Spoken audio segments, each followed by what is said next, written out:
Hello students, today we are here to discuss about the topic of class 9th chemistry, chapter number 4, structure of the atom.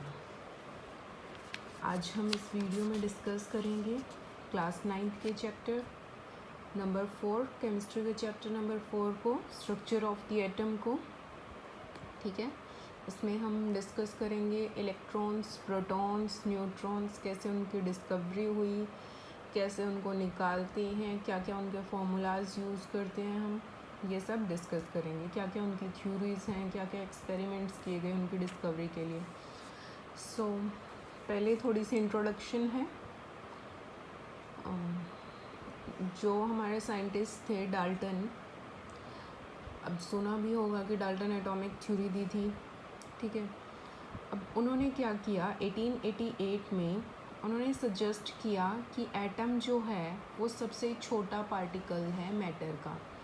Matter का सबसे छोटा particle कौन सा है? Atom. फिर उसने अपने इसी आइडिया को आगे इलेबोरेट किया, तो एक थ्योरी दी उन्होंने जिसका नाम था डाल्टन एटॉमिक थ्योरी. ठीक है, उस थ्योरी में क्या क्या एक्सप्लेन किया उन्होंने. एक तो लॉ ऑफ केमिकल कम्बिनेशन, कि एलिमेंट्स जो हैं वो कैसे कंबाइन करते हैं. ठीक है, उस लॉ को वो किया, एक्सप्लेन किया. और एक किया कंसेप्ट डेवलप हुआ उसके अंदर रिलेटिव एटॉमिक मास का. ठीक है, लेकिन ये चीज़ें तो उसने एक्सप्लेन कर दी, लेकिन वो कुछ एक चीज़ जो है वो फिर भी एक्सप्लेन नहीं कर पाया. वो कौन कौन सी चीज़ें थी कि जो एटम्स हैं वो अलग अलग एलिमेंट्स के एटम्स हैं वो अलग क्यों होते हैं, एक दूसरे से मास में अलग क्यों होते हैं, प्रॉपर्टीज़ में अलग क्यों होते हैं. और क्या नहीं एक्सप्लेन कर पाया कि एटम्स जो है वो कंबाइन होके मॉलिक्यूल्स क्यों बनाते हैं. ये सब चीज़ें वो एक्सप्लेन नहीं कर पाया.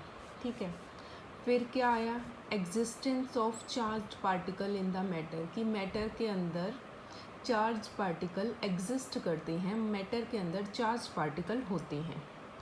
अब जैसे कि हम एग्ज़ाम्पल ले लेते हैं, ड्राई हेयर है हमारे पास. ठीक है, हमारे ड्राई हेयर को अगर हम कॉम्ब करते हैं, ठीक है, तो क्या करते हैं कि कॉम्ब करने के बाद फिर सूखे बाल हैं, सूखे बालों में कंघी की, तो उसके बाद क्या होगा, उसको हमने एक पेपर, फिर उस कॉम्ब को हम एक पेपर के पास लेके जाते हैं. पेपर के पीसेस पड़े हुए हैं, टुकड़े पड़े हुए हैं, कागज़ के टुकड़े. ठीक है, उनके पास अगर हम लेके जाएंगे तो वो क्या करेगा, उसको अट्रैक्ट कर लेगा, अपनी तरफ खींचने लगेगा उन कागज़ के टुकड़ों को. ठीक है, ऐसे ही है अगर हम ग्लास रोड को सिल्क क्लॉथ के साथ रब करते हैं और फिर हम उस ग्लास रोड को किसी एक इन्फ्लेटेड बैलून के पास लेके जाते हैं, तो वो क्या करेगा, उस ग्लास रोड को अट्रैक्ट कर लेगा. इसका मतलब क्या है कि इनके अंदर क्या है, मैटर है दोनों चीज़ों के अंदर. और मैटर जो है वो किससे मिलकर बना है, एटम से मिलकर बना है. और एटम में मैटर में क्या है कि उसके अंदर कुछ चार्ज्ड पार्टिकल्स हैं, तभी तो वो अट्रैक्ट कर रहे हैं. अब मैटर के अंदर चार्ज पार्टिकल है, तो इसका मतलब कि एटम्स के अंदर भी चार्ज पार्टिकल्स हैं. फिर एक्सपेरिमेंट्स किए गए ड्यूरिंग 1895 टू 1905 के बीच में एक्सपेरिमेंट्स किए गए. उनसे क्या पता चला कि एटम जो है वो स्मॉलेस्ट पार्टिकल नहीं है, लेकिन वो क्या है, स्टिल स्मॉल पार्टिकल से मिलकर बना है, जिनको हम क्या बोलते हैं, प्रोटॉन्स, इलेक्ट्रॉन्स एंड न्यूट्रॉन्स. सो इस चैप्टर में हम किसके बारे में पढ़ेंगे, सब एटॉमिक पार्टिकल्स के बारे में डिस्कस करेंगे, जो क्या है इलेक्ट्रॉन्स, प्रोटॉन्स और न्यूट्रॉन्स. कैसे वो डिस्कवर किए गए, कैसे वो एटम्स के साथ अरेंज किए गए, और एटम के मॉडल ऑफ द एटम को भी डिस्कस करेंगे. ठीक है, उसके लिए सबसे पहले हम स्टार्ट करते हैं. फर्स्ट है हमारा discovery of the electron. Electron की डिस्कवरी कैसे हुई, या फिर हम बोल दें कैथोड रेज की स्टडी करनी है हमें. उसके लिए क्या है, हमारा एक डिस्चार्ज ट्यूब एक्सपेरिमेंट है. वो किसने किया था, जे थॉमसन ने किया था 1897 में. किसके लिए कि इलेक्ट्रॉन जो है वो एग्जिस्ट करते हैं एटम्स के अंदर, ये बताया था उन्होंने। किसकी बेसिस पर? कैथोड रेज की स्टडी की थी उन्होंने, उसके बेसिस पर। अब देखो, फर्स्टली हमें पता होना चाहिए कि जब हम डिस्चार्ज ट्यूब एक्सपेरिमेंट कर रहे हैं तो डिस्चार्ज ट्यूब होती क्या है। What is discharge tube? It is a glass tube. ये ग्लास की ट्यूब होती है जो 70 सेंटीमीटर लॉन्ग होती है और 5 सेंटीमीटर उसका डायामीटर होता है, ठीक है। उसके अंदर क्या होता है, 2 metal electrodes are sealed at the 2 ends. 2 metal के इलेक्ट्रोड्स, ये मेटल के इलेक्ट्रोड्स दिए गए हैं, वो दोनों एंड से सील किए जाते हैं। One of which is connected to the negative terminal, एक जो है वो नेगेटिव टर्मिनल से कनेक्ट होता है और एक जो है वो पॉजिटिव टर्मिनल से कनेक्ट होता है बैटरी के। And a gas at a low pressure, और गैस जो है वो लो प्रेशर पर वो भी उसके ट्यूब के अंदर होती है। एक साइड ट्यूब जो है वो लगाई जाती है एस, जिसको हम सक्शन पंप भी बोल देते हैं या फिर वैक्यूम पंप भी बोल देते हैं, ठीक है। वो भी कनेक्ट की जाती है वैक्यूम पंप से कि हम एयर को बाहर निकाल सके, सक आउट कर सकें। या फिर जो गैस है इनसाइड द ट्यूब, क्यों? उसका प्रेशर रिड्यूस करने के लिए, ठीक है। अब देखते हैं next is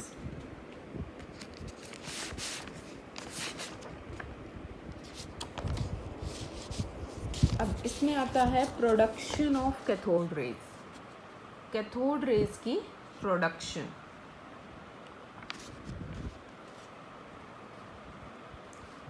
cathode rays produce कैसे हुई ये बताना है अब हमें।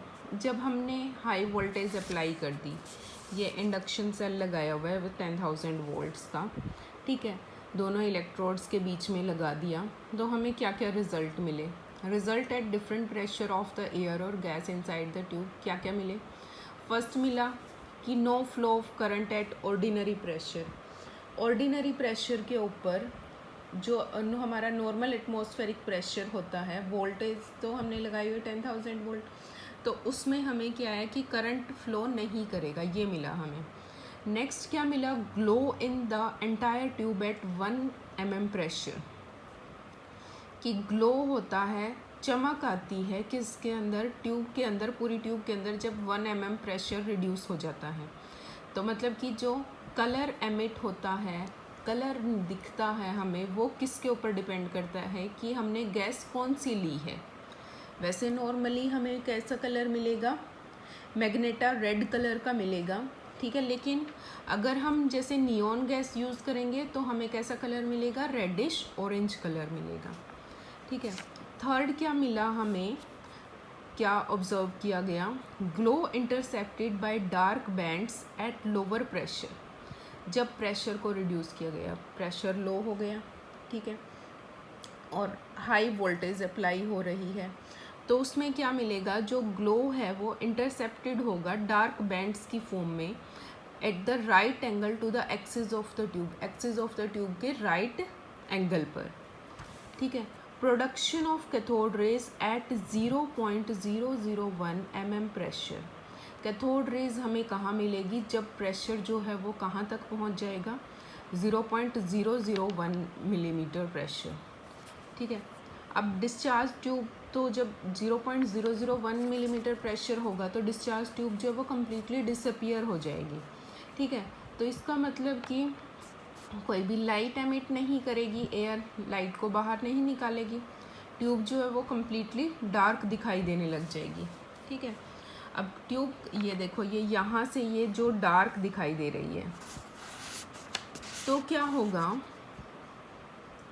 जो ग्लास वॉल्स हैं ट्यूब की वो एग्जैक्टली जो कैथोड के अपोजिट हैं वो ग्लो करना स्टार्ट करेंगे, ग्रीनिश येलोइश कलर की लाइट दिखेगी, जो ये है ग्रीनिश येलोइश कलर की ये लाइट दिखेगी हमें, जिसको हम क्या बोलते हैं, फ्लोरेसेंस बोलते हैं, ठीक है।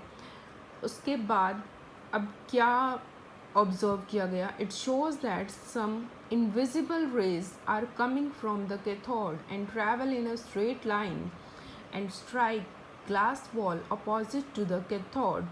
Since these rays were coming from cathode, these are called cathode rays. जो ये लाइट्स हैं, जो ये रेज़ हैं, इनविजिबल रेज़ हैं, ये कहाँ से आ रही हैं? कैथोड से आ रही हैं, ठीक है, और एक स्ट्रेट लाइन में ट्रैवल कर रही हैं और किसको, ग्लास वॉल जो है वो, जो कैथोड के ऑपोजिट में है, वो उसको स्ट्राइक कर रही हैं। अब ये रेज़ जो है वो कैथोड से आ रही हैं, तो इसलिए हम इनको क्या बोलेंगे? कैथोड रेज़ बोलेंगे। नेक्स्ट आती है, इन कैथोड रेज़ की प्रॉपर्टीज़ क्या क्या हैं? क्या क्या प्रॉपर्टीज़ हैं? First is cathode rays travel in straight line. Cathode rays जो हमने अभी एक्सपेरिमेंट किया उससे क्या क्या ऑब्जर्व किया कि कैथोड रेज जो है वो स्ट्रेट लाइन में ट्रैवल करती है, सीधी मूव करती है, वो हमेशा सीधी चलती हैं। Cathode rays are made up of material particles. Material particles होते हैं, ठीक है, जैसे हमने अभी पढ़ा था, जैसे कॉम्ब वाला एग्जाम्पल लिया था हमने, ग्लास रोड वाला एग्जाम्पल लिया था, उनसे क्या पता चला था कि उनके अंदर जो है वो मटेरियल पार्टिकल्स होते हैं। Cathode raise carry negative charge, और उनके अंदर क्या होता है? नेगेटिव चार्ज होता है। They produce green fluorescence on the glass walls of the discharge tube as well as on the certain substances such as zinc sulphide. ये ग्रीन फ्लोरेसेंस प्रोड्यूस करते हैं ग्लास वॉल्स पर, डिस्चार्ज ट्यूब की glass walls पर, as well as कुछ एक substances पर भी, जैसे कि जिंक सल्फाइड। कैथोड रेज जो है वो हीटिंग इफेक्ट प्रोड्यूस करते हैं, हीटिंग इफेक्ट प्रोड्यूस करते हैं। अब और क्या है? They produce x raise produce करते हैं। जब ये स्ट्राइक करते हैं अगेंस्ट द सरफेस ऑफ किसी भी हार्ड मेटल से स्ट्राइक करेंगे तो ये कौन सी रेज प्रोड्यूस करेंगी? कैथोड रेज एक्स रेज को प्रोड्यूस करेंगी। हार्ड मेटल जैसे कि टंगस्टन हो गया, मोलिब्डेनम हो गया, जब ये इनसे स्ट्राइक करते हैं तो क्या प्रोड्यूस करेंगे? ये एक्स रेज प्रोड्यूस करेंगे। अब नेक्स्ट आता है व्हाट आर इलेक्ट्रॉन्स। ये तो हमने कैथोड रेज का स्टडी कर लिया। अब कैथोड रेज से हम किसकी इन्वेंशन करेंगे? इलेक्ट्रॉन्स की। The negatively charged material particles constitute the cathode rays are called electrons. जो नेगेटिवली चार्ज पार्टिकल्स हैं, जिनके ऊपर नेगेटिव चार्ज है मटेरियल्स के ऊपर, उनके अंदर क्या होना चाहिए? कैथोड रेज होनी चाहिए, तो उनको हम क्या बोलेंगे? इलेक्ट्रॉन्स। अब नेक्स्ट आता है चार्ज और मास निकालना है हमें इलेक्ट्रॉन्स का। To determine the exact charge and mass of the electron, the following experiments were carried out. अब जब हमें एग्जैक्ट मास और चार्ज निकालना है उसके लिए बहुत सारे एक्सपेरिमेंट किए गए। देखो अब कौन कौन से किए गए। फर्स्ट किया गया for the determination of ratio charge by mass, that is E/m of the electron. अब हमें रेशियो निकालनी है चार्ज बाय मास की। उसके लिए किसने एक्सपेरिमेंट किया? जे थॉमसन ने एक्सपेरिमेंट किया 1897 में। स्पेशल टाइप की डिस्चार्ज ट्यूब ली, उसमें क्या स्टडी किया गया? एक्सटेंट ऑफ डिफ्लेक्शन की, डिफ्लेक्शन कितनी हो रही है कैथोड रेज की। जब हम इलेक्ट्रिक फील्ड और मैग्नेटिक फील्ड अप्लाई कर रहे हैं अलग अलग स्ट्रेंथ का, तो उसमें डिफ्लेक्शन कितनी हो रही है, ठीक है। ये एक्सपेरिमेंट में स्टडी किया गया। उससे हमें क्या मिला? E/m की रेशियो मिली। उसकी क्या वैल्यू मिली? 1.76 into 10⁻11 coulomb per kilogram. E क्या है यहाँ पर? Charge of the electron, and m is mass of the electron. Next एक और एक्सपेरिमेंट किया गया, वो किया गया for the determination of the charge on the electron. अब चार्ज निकालना है इलेक्ट्रॉन के लिए, उसके लिए किसने किया एक्सपेरिमेंट? R.A. मिलिकन ने किया 1917 में। उसमें कौन सा एक्सपेरिमेंट किया? ऑयल ड्रॉप एक्सपेरिमेंट किया।